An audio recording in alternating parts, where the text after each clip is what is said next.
प्रहार संगठन के अध्यक्ष बच्चू कडू के अन्न त्याग आंदोलन का आज 5वां दिन है। इस आंदोलन को समर्थन देते हुए नासिक जिले के येवला तालुका अंतर्गत पाटोदा गांव में आज पूरी तरह से बंद रखा गया। ग्राम पंचायत ने आधिकारिक पत्र जारी कर गांव बंद को समर्थन दिया है। प्रहार कार्यकर्ताओं के आह्वान पर सभी दुकानें, बाजार और सार्वजनिक सेवाएं बंद रही। इस बंद को ठाकरे गट का भी समर्थन मिला है। ग्रामस्थों ने चेतावनी दी है कि अगर सरकार ने मांगे नहीं मानी तो आने वाले समय में आंदोलन और तीव्र होगा।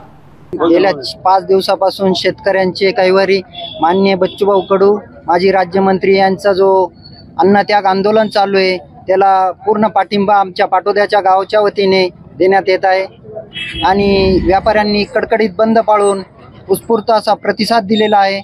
त्याबद्दल गावच्या वतीने सर्व ग्रामस्थांच्या, शेतमजूर आणि कष्टकऱ्यांचे आभार मानण्यात येत आहे। ठिकाणी जे बच्चूभाऊला पाठिंबा म्हणून खरोखर जो गोरगरिबांचा नेता म्हणून ओळखल्या जाणाऱ्या या झोपेचं सोंग घेतलेला फडणवीस सरकारला जाग आणण्यासाठी या ठिकाणी आमचे पाटोदा आणि शिवसेनेचा पदाधिकारी म्हणून उभाटा गटातर्फे त्यांना जाहीर असा पाठिंबा मी या ठिकाणी त्यांच्या उपोषणाला देत आहे असं जाहीर करतो। गेल्या 5 दिवसापासून शेतकरी, शेतमजूर, दिव्यांगांचे मसिया माननीय बच्चूभाऊ कडू मोजरी येथे अन्नत्याग आंदोलन करत आहेत। या आंदोलनामध्ये भाऊंची तब्येत खालावत चाललेली आहे।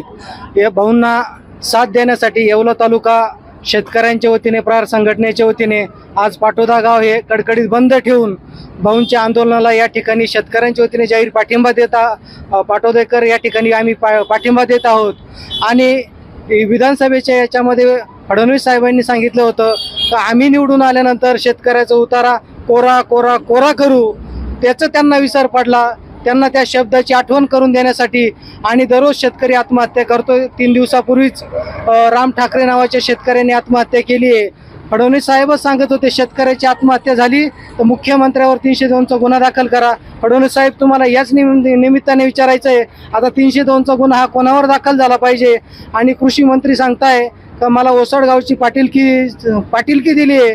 जर कृषी मंत्र्याचं कृषी विभागाची एवढी दयनीय अवस्था असेल तर या शेतकऱ्याची किती दयनीय अवस्था या सरकारने करून ठेवली, याच्यातूनच या गोष्टी सगळं लक्षात येत आहे। म्हणून आज संबंध पाटोद्याच्या शेतकऱ्यांच्या वतीने, गावकऱ्यांच्या वतीने, व्यापाऱ्यांच्या वतीने या ठिकाणी भाऊंना जाहीर असा पाठिंबा या ठिकाणी देत आहोत।